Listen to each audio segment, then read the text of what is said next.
So if you are catching me live, please drop a 1 or say hi and hello down in the comments below. I absolutely love chatting with you guys.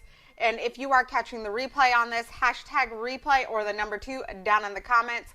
Just lets me know that you watch. If you are a parent, especially if you're in a state where there's still no school available, or maybe you're doing a hybrid schooling, this is going to be so vital to your mental health, your kids' mental health, and how you work with your children. So if you guys don't know me, I'm Kimberly from San Diego, California. You can also call me KSN Keto. I am a mama to 3 children on the spectrum. So that means that they all have autism of varying stages. My 4-year-old is actually nonverbal, and my 3-year-old is just a ball of fire, and she's always wanting to be right there in the moment. Hi, Danielle. And my oldest is 14, so he is actually going to be going into high school this fall, actually. So I wanted to talk to you guys about homeschooling. I have been homeschooling my oldest for the last 2 years now.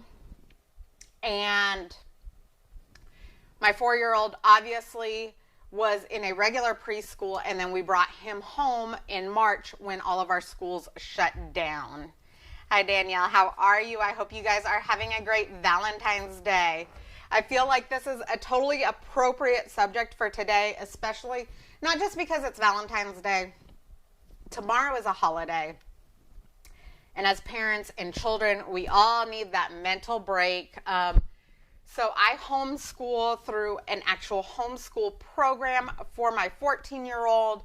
My 4-year-old is still within the public school program, but we've taken it at home. He actually does not do Zoom classes because he doesn't do well on Zoom, and we're not going to force him to do something that he is not comfortable with. So I take the materials and I manipulate it in such a way that it works for our family.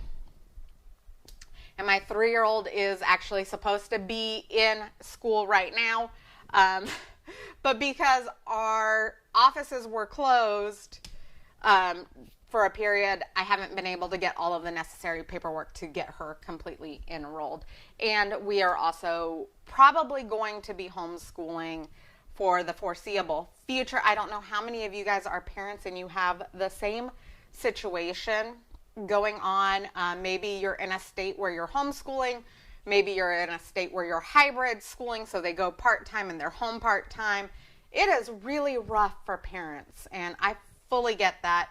And I know not all parents are very comfortable with homeschooling. So I want to share with you guys the top 5 tips that I've had in my experience. Granted, my experience is going to be different from your experience because our kids aren't the same.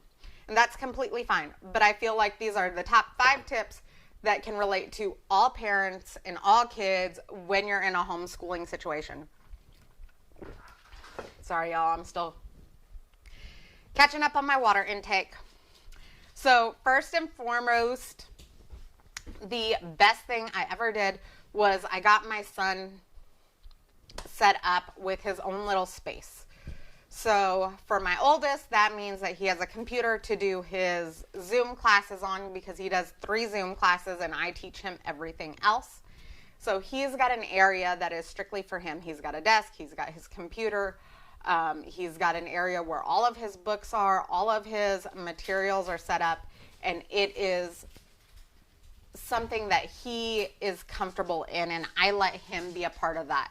So we have filing folders that are color-coded. So whatever your child needs to be comfortable in their space, go ahead and make that space comfortable for them, and just make sure that it's well lit because, you know, we don't want to damage our eyes.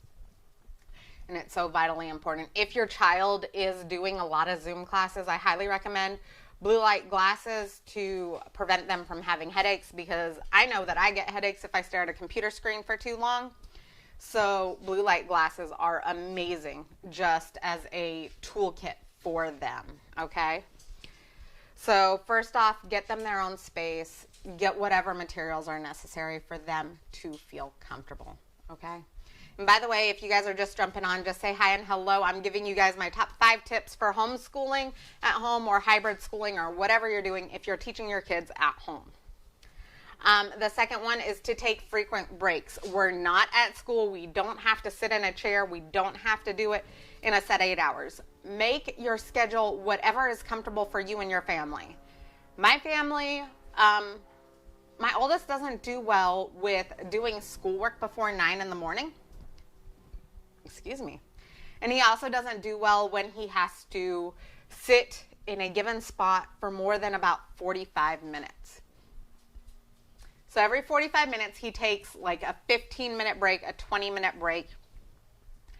And this is just a break for him to get up and move, get up and go get water, get a snack, run around a little bit, read a book that he likes, do something to give his mind a mental break, and so that he can be ready to learn when that break is over. We have Alexas in our household, so we set Alexa timers for us. So he'll have, we'll set it for a 45-minute time that he's reading a book or doing an assignment, and then we set a 15-minute timer so that he has his break and then he can go back to it. We also do a little bit different for his schedule. We allow him to do a specific subject every single day of the week. So we might get a week's worth of math learning in 1 week or in 1 day. We might do a week's worth of English assignment in 1 day. And that's completely fine. That's what works for our family. So I suggest that you find something that works for your family. Some people really like the let's do all 5 subjects in 1 day, and some people don't. So find what works best for your child. The third one is let them be a part of their learning experience. So, like I said, our situation's a little different. We are a fully homeschooling family, which means that we don't have the school district telling us exactly what we need to do, what we need to learn. We still tell our homeschooling parent school what we're working on, the subjects, and what things that we are working on. So for science, it might be working on ecology. It might be working on the science of life. It might be learning about reproductive health. It might be learning about the Civil War and history. We still give them exactly what things we are working on, and we stick to those things. Stick to those guides. We hit those bullet points of what we're wanting to work on. But I also let my son be a part of that learning experience. I give him 3 choices, and I say, okay, here's the 3 choices. What of these 3 choices is something that you want to learn? And this does kind of a double duty. One, it allows him to see what other students his age are learning. And number 2, it allows him to be part of the process, and then he is more motivated to learn. Okay? So that was number 3. My 4th one would be to use everyday moments as experiences and learning. And what I mean by that is you can have them help you with the budget. You can have them help you with cooking. And you can use those experiences to talk about math, to talk about fractions, to talk about science, especially if you're baking. There is a lot of science in baking. And it's not anything that, excuse me, it is not anything that you need to be an expert on. You can Google it, you can find everything out, and you can ask them questions. Why do you think baking powder is going to make this rise up? What things do you think are happening in the soil to allow plants to grow? What nutrients are being released? You can ask all of these questions and then help them use the internet or use books to guide them in their learning experience. And this does so many things for them. It lets them be a part of the learning experience. It also allows them to have your help and guidance on how to find the right resources in the future to find answers. It allows them to be curious. It allows them to have guidance, especially on the internet. Okay, I can't stress this enough. There are so many things out on the internet, and especially if you have teenagers, there are also so many things out there that are scary for us parents, for our kids. So let them be a part of the process. Show them how to find those answers. Help guide them, because it's only going to help them later in life when they have to find answers because of their work, because they're going to build a business, because whatever the reason may be, it helps them later in life. And it also builds confidence, okay? Because I know that I am more confident in the things that I am doing if I am learning about it along the way, because then I can teach other people.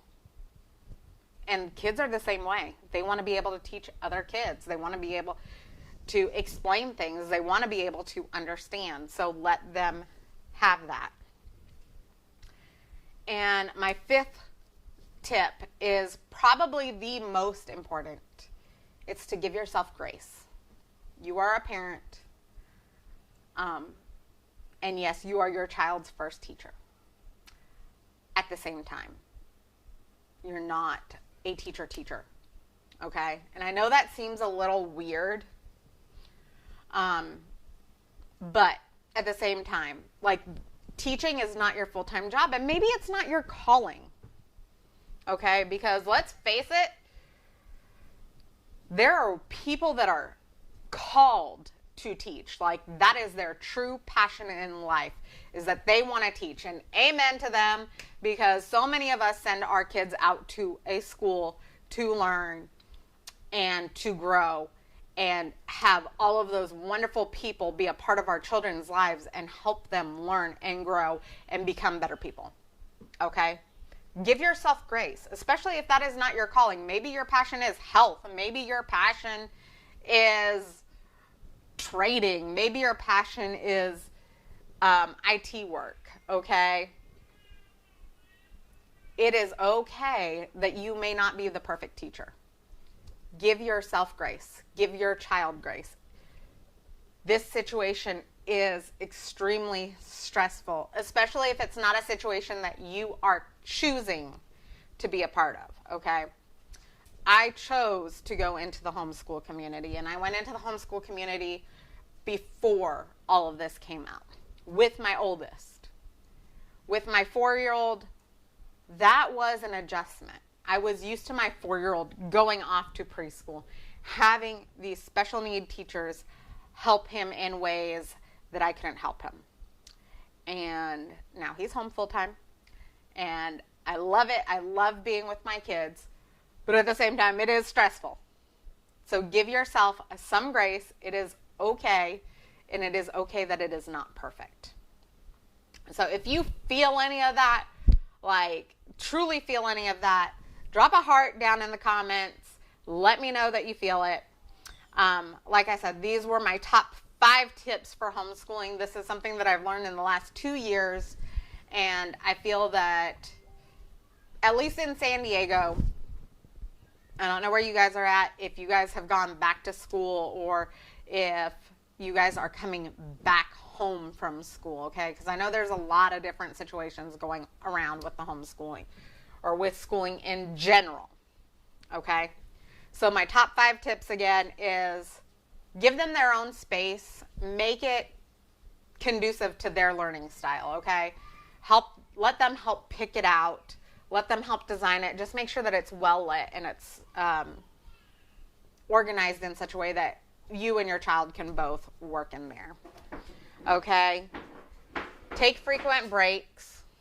Let them be a part of the learning experience. Let them help choose what they want to learn and take into account what their passions are so that you can guide some of those things towards that, so that they also realize that learning math is important to life. Learning science is important to life.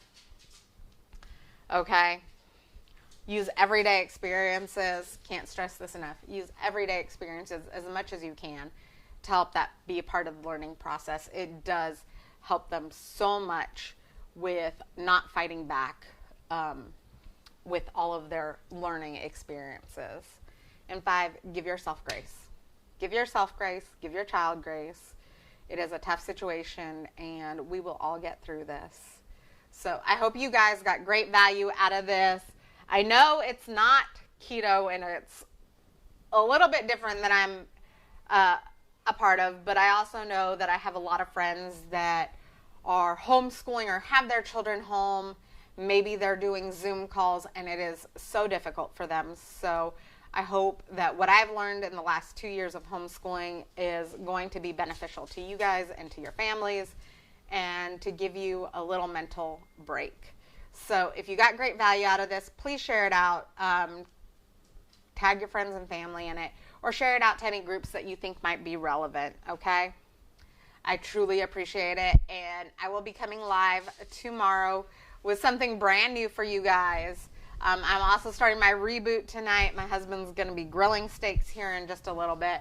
So I hope you guys have had a great Valentine's Day, and that you're enjoying your dinner if you're on the West Coast, and if you're on the East Coast, that you had an amazing day, an amazing dinner, and that you all know that you are loved and appreciated, and that everyone is worthy, okay? I love you guys. I appreciate every single one of you, and I hope that you guys have a great night, and I will talk to you guys tomorrow. Bye.